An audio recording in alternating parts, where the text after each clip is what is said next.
নমস্কার, 7 hour news নেটওয়ার্কে আপনাদের স্বাগত। সকাল থেকেই বরানগর উপনির্বাচনে অশান্তির খবর সামনে আসছিল। এবার উত্তপ্ত দমদম। সূত্রে খবর, দমদম লোকসভা কেন্দ্রের অন্তর্গত পানিহাটি বিধানসভা এলাকার ঘোলা লেলিনগড় অঞ্চলে দমদম লোকসভা কেন্দ্রের বিজেপি প্রার্থী শিলভদ্র দত্তকে উদ্দেশ্য করে গো ব্যাক স্লোগান দিতে থাকেন তৃণমূল কর্মী সমর্থকরা। শেষমেশ তৃণমূল কর্মীদের হঠাতে ময়দানে নামতে হয় কেন্দ্রীয় বাহিনীদের।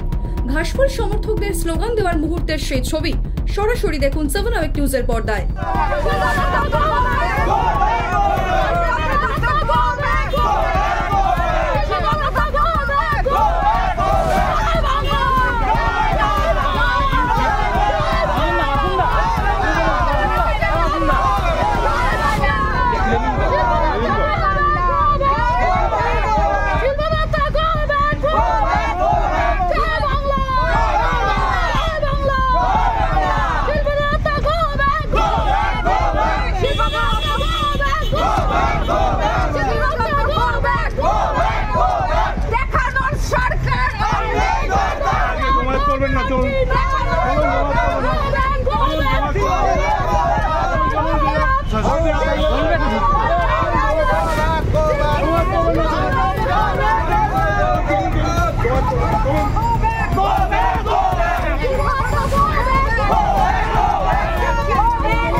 बीजेपी दूर हटो, बीजेपी दूर हटो, go back, go back, go back, go back, go back, go back, go back, go back, BJP दूर हटो, मिथ्यावादी सरकार আর নেই দরকার, মিথ্যাবাদী সরকার আর নেই দরকার, মিথ্যাবাদী সরকার আর নেই দরকার, go back, go back, go back, go back, go back, go back, go back, go back, go back, go back, go back, go back, guarantee সরকার আর নেই দরকার, মিথ্যাবাদী সরকার আর নেই দরকার, সন্ত্রাসের সরকার আর নেই দরকার, মিথ্যাবাদী সরকার আর নেই দরকার, সন্ত্রাসের সরকার আর নেই দরকার, বিজেপি দূর হটো, এটা কাকে গো ব্যাক দিদি, বিজেপি দূর হটো।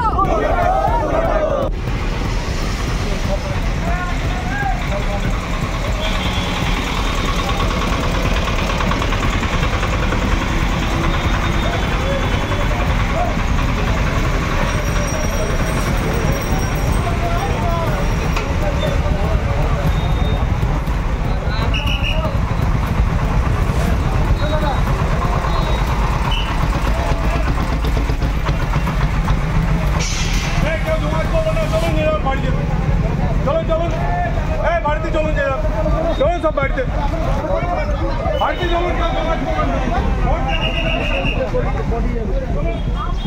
गाड़ी नहीं जा डेड बॉडी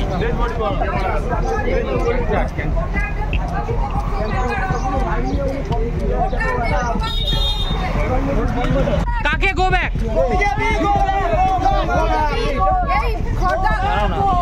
লোকসভা কেন্দ্রে যে আমাদের বিজেপির ক্যান্ডিডেট শিলভদ্র দত্ত, তাকে আমরা বলছি এই অঞ্চল থেকে আমরা গো ব্যাক করছি, তাকে আমাদের অঞ্চলে কোনো প্রয়োজন নেই। ঘোলা থেকে রাজাদের রিপোর্ট, 7 আওয়ার নিউজ নেটওয়ার্ক। আরো বিভিন্ন খবরের আপডেট জানতে হলে 7 আওয়ার নিউজ চ্যানেলটিকে সাবস্ক্রাইব করতে ভুলবেন না, কারণ আপনাদের একটা সাবস্ক্রিপশন আমাদের কাছে অত্যন্ত মূল্যবান। জয় হিন্দ।